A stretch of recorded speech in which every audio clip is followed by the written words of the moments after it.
Hola, ¿qué tal? Bienvenidos al Noticiero Científico y Cultural Iberoamericano NSC.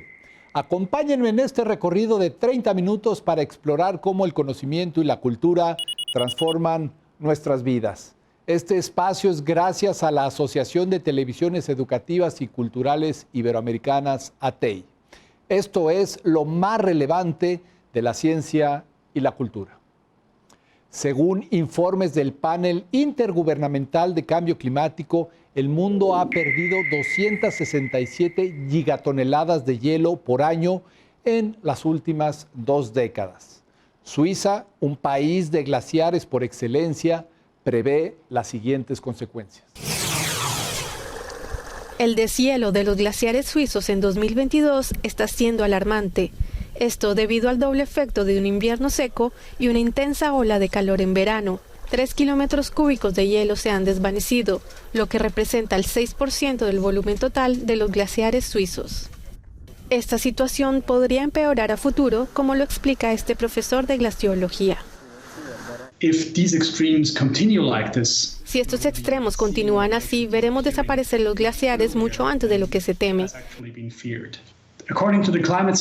De acuerdo con los escenarios climáticos, se espera que para el 2100 todavía se vea algo de hielo en las zonas altas, pero si no se protege el clima, si no se reducen las emisiones de gases de efecto invernadero a nivel mundial, no quedará casi nada de hielo para el 2100. Esta situación es crucial para un país en el que la hidroelectricidad proporciona más del 60% de la producción total de energía. Según el profesor de glaciología, si dentro de 50 años se dieran las mismas condiciones meteorológicas, los glaciares desaparecerían prácticamente y por tanto no podrían suministrar agua. Un tema fundamental para garantizar la seguridad hídrica es el tratamiento de aguas residuales, pues la disponibilidad del líquido será cada vez más reducida. De ahí la importancia del desarrollo de conocimiento científico para encontrar nuevos procesos. La siguiente obra abona en este sentido. Soy investigadora asociada de un proyecto de CONACYT sobre la intensificación de los procesos electroquímicos de oxidación avanzada, aquí en el Centro Conjunto de Investigación en Química Sustentable. Pues el nombre del libro es Procesos de oxidación avanzada en el tratamiento de aguas. En él podemos encontrar desde fundamentos teóricos hasta ejemplos de aplicación, ya sea revisiones bibliográficas o algunos ejemplos que los autores quisieron compartir con el lector. También pues nos narra todas las ventajas de trabajar con este tipo de procesos que existen frente a los tratamientos convencionales, los retos que se presentan en esta área y algunos capítulos también incluyen aspectos económicos. Entonces pues es un libro bastante completo de manera introductoria hacia los procesos de oxidación avanzada. Pues dentro del libro, nosotros, el doctor Carlos Eduardo Barrera Díaz y yo, somos compiladores, entonces nos dedicamos a primero invitar a los autores, posteriormente darles a conocer pues de qué se iba a hablar en el libro como tal, qué tenía que cumplir su capítulo. Después hacer nosotros la revisión del contenido, el formato, el lenguaje y la extensión de los capítulos. Pues este logro representó para mí pues prácticamente el cumplir un sueño.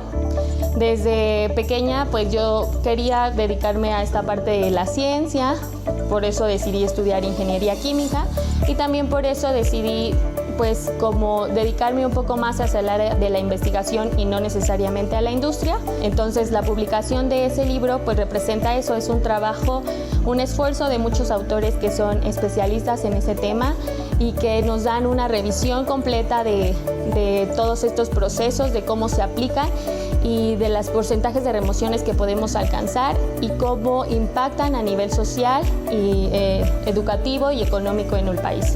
Creo que es un libro muy completo que cuando tú estás estudiando un posgrado o como investigador agradeces que exista, pues es una revisión donde se tienen fundamentos teóricos pero también muchos ejemplos de trabajos previos. Entonces si tú quieres enfocar como tu proyecto de investigación hacia esa área, el encontrar pues un trabajo que ya responda a preguntas de investigación previa y te dé pautas a nuevas dudas o preguntas o poder aportar en el área, pues es muy enriquecedor. Entonces los invito a que lean el libro, se encuentra en la plataforma de la universidad y en las bibliotecas. Somos UAMX.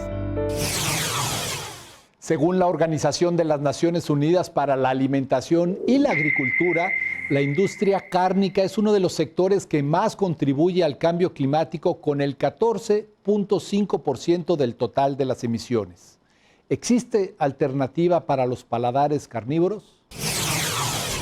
Esto no es carne, pero eso no es lo más sorprendente. Estos platos de origen vegetal tampoco salen de una cocina tradicional, sino de una impresora 3D. Y su destino son restaurantes en toda Europa, o al menos ese es el plan de la empresa emergente israelí Redefine Meat.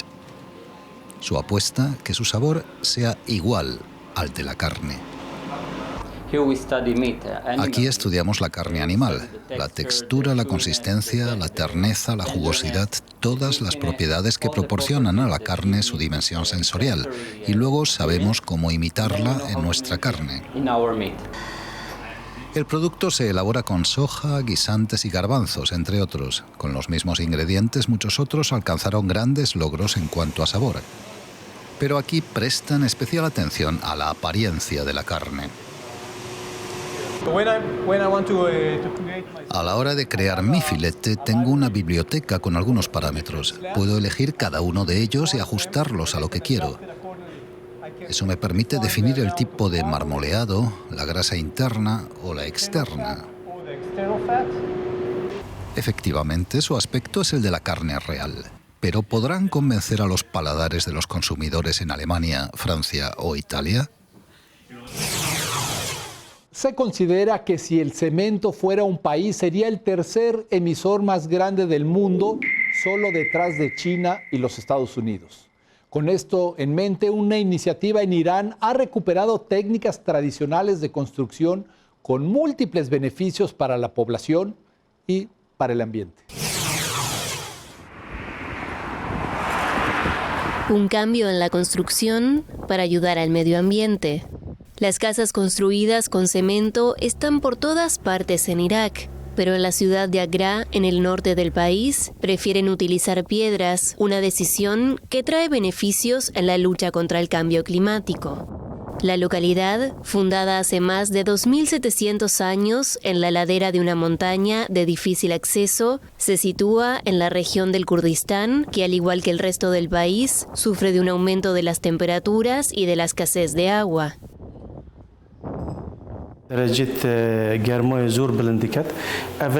Promovemos la construcción de casas de piedras para preservar la identidad histórica de la ciudad y reducir el cambio climático, ya que el cemento irradia calor, eleva las temperaturas y afecta al medio ambiente.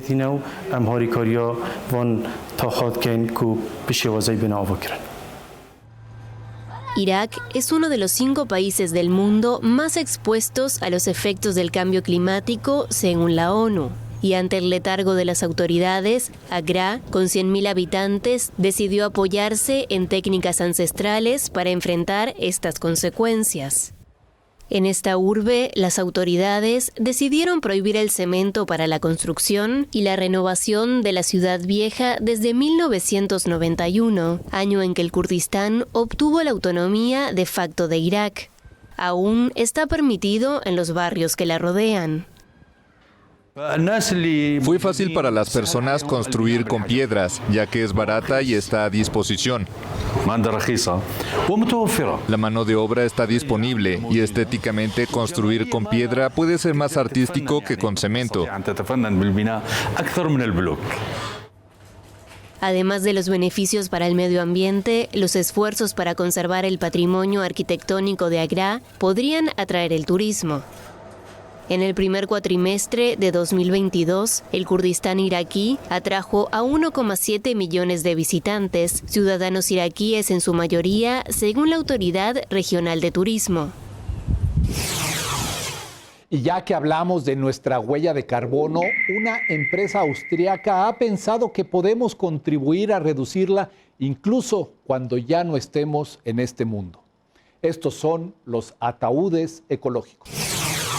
Un ataúd vivo hecho de hongos que se descompone sin dejar huella de carbón y que actúa de fertilizante natural. Es la alternativa ecológica y económica que ha presentado este viernes la funeraria pública de Viena. Austria es el segundo país del mundo donde la empresa neerlandesa Loop comercializa este producto, que ofrece la posibilidad de que los restos mortales contribuyan al desarrollo del ecosistema del cementerio central de Viena. En este nuevo espacio habilitado para este tipo de enterramientos ecológicos solo se podrán enterrar urnas y ataúdes orgánicos sin metales o componentes sintéticos para facilitar la descomposición y la regeneración del suelo. Las cajas, con un precio de 990 euros, están hechas de micelio, unos filamentos subterráneos de los hongos que crecen en 7 días sin necesidad de luz o agua. Además, facilitan la descomposición de los cuerpos y son capaces de aguantar hasta 200 kilos de peso. En solo 45 días se deshacen como fertilizante natural, lo que provoca un impacto positivo en el medio ambiente. Esto es el noticiero científico y cultural iberoamericano NSC. Síganos en nuestros canales de WhatsApp y Telegram.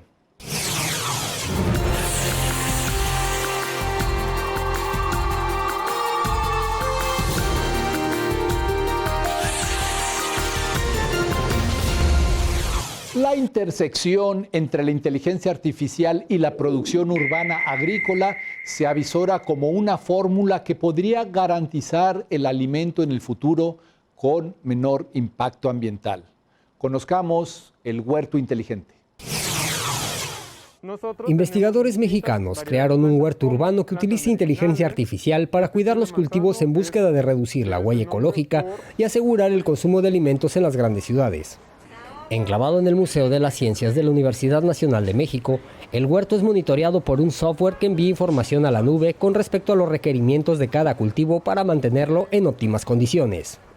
Lo que tenemos aquí es una colaboración con Microsoft y por eso le llamamos el huerto inteligente. Tenemos unas cámaras que pueden enfocarse en las plantas y que pueden detectar ciertas condiciones que hay que, en donde tenemos que poner atención. Por ejemplo, la coloración puede indicar una falta de agua o un exceso de agua o una falta de abono. Entonces, a partir de esa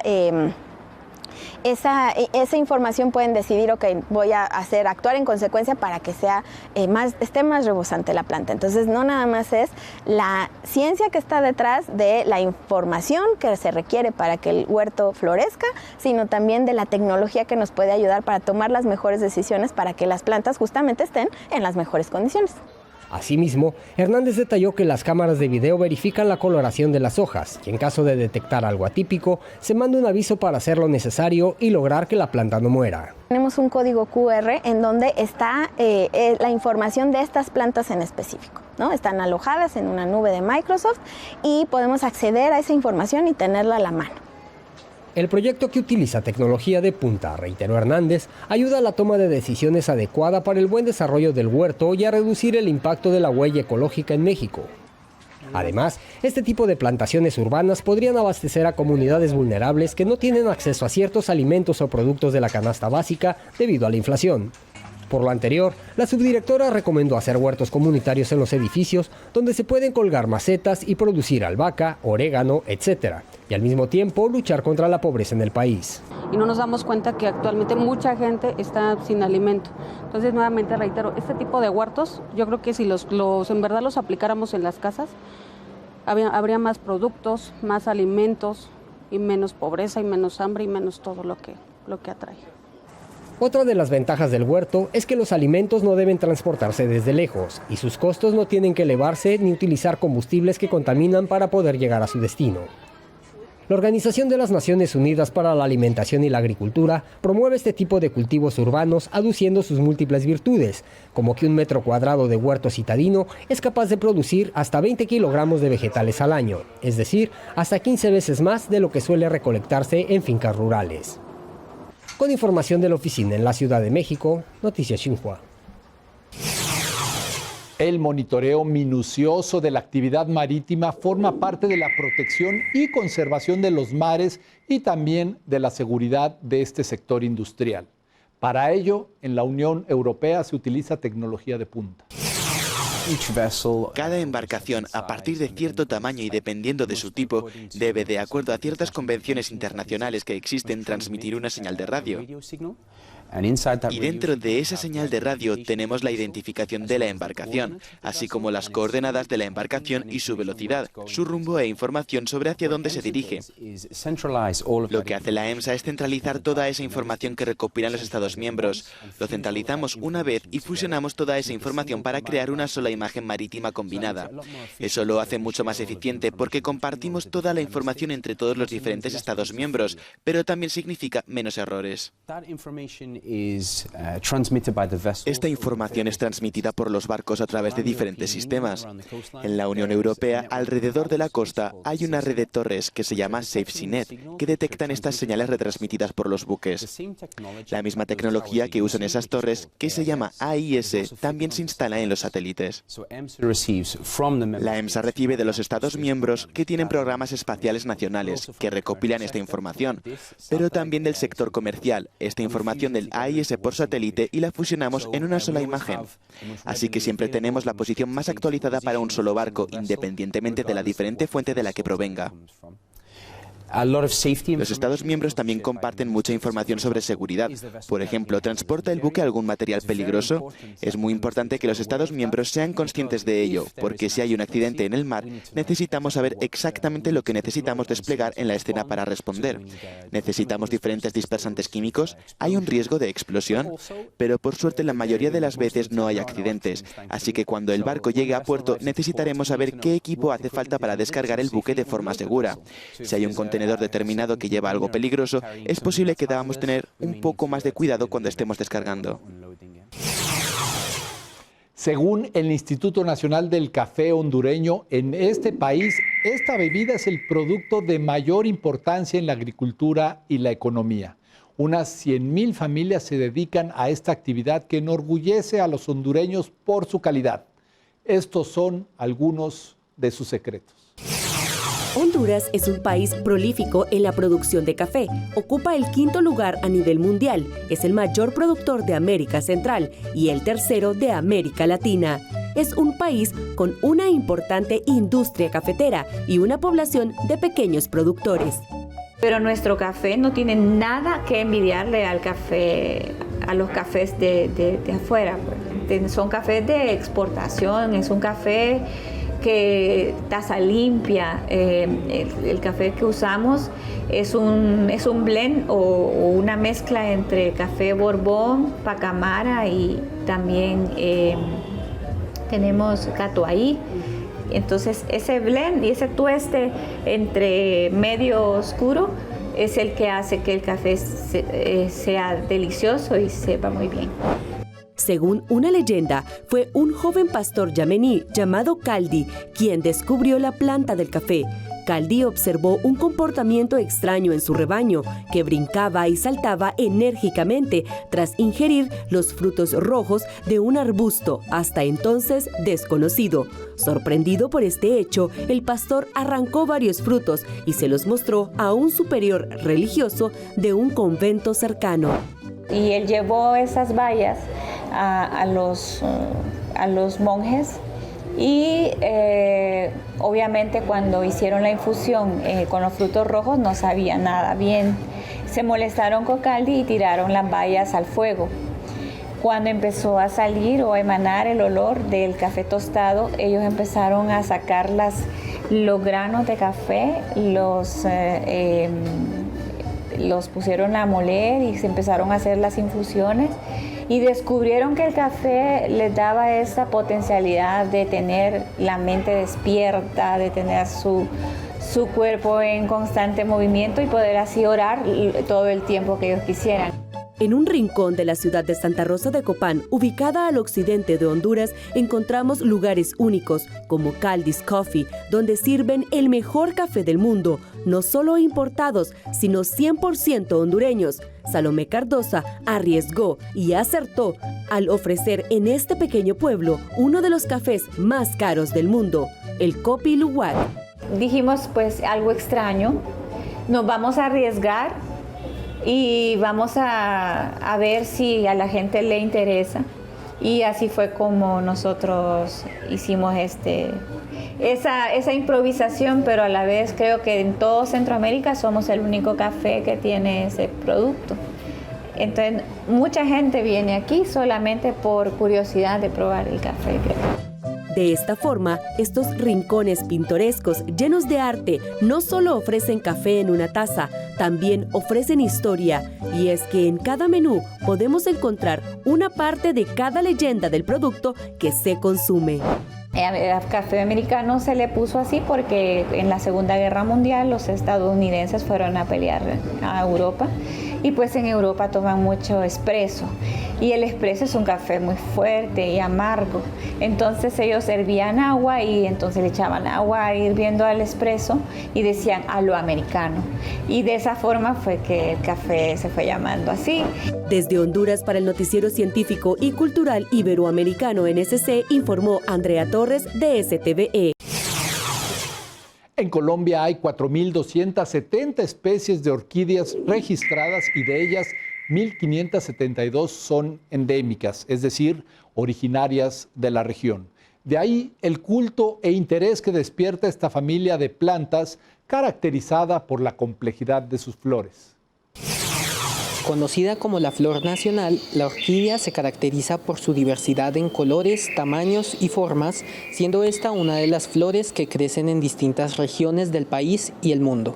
Tuvimos entre el 22 y el 25 de septiembre la versión número 19 de la Exposición Nacional de Orquídeas, un evento realizado en alianza con la Asociación Bogotana de Orquideología, donde participaron 10 asociaciones de todo el país trayendo sus mejores ejemplares. Tuvimos cerca de 18.000 visitantes que se deleitaron con la magia que tienen las orquídeas, con su belleza, con su color. Estas flores tienen una larga vida entre 50 a 80 años, ya que algunas crecen en los árboles y se alimentan de los mismos. Los colores e historia permiten que el público se interese por preservarlas. Y representatividad de las especies en los pisos térmicos, bueno, pues hay unas especies que definitivamente tienen condiciones especiales para sobrevivir en ciertos ambientes. En las zonas bajas, pues bueno, hay grupos representativos de plantas, digamos que sí, que solamente se encuentran en esas zonas, en zonas bajas, zonas intermedias y zonas altas. Por ejemplo, en zonas bajas secas es común encontrar géneros como Catasetum, como Catleya, por ejemplo, que es nuestra flor nacional. Durante todo el mes se celebra la autenticidad colombiana con muestras de teatro, conferencias de sostenibilidad y otras actividades apoyadas por la Asociación Bogotana de Orquideología y la Alcaldía de la capital. Muchas gracias por acompañarnos en el Noticiero Científico y Cultural Iberoamericano NSC. Agradecemos a los socios de ATEI que a través de sus plataformas hagan posible este noticiero, al igual que a las agencias informativas AFP, EFE, Notimex, Xinhua, Euronews y Deutsche Welle. Soy Iván Carrillo, los invito a visitar nuestra página noticiasnsc.com y a utilizar nuestra aplicación. La próxima emisión, más información científica y cultural.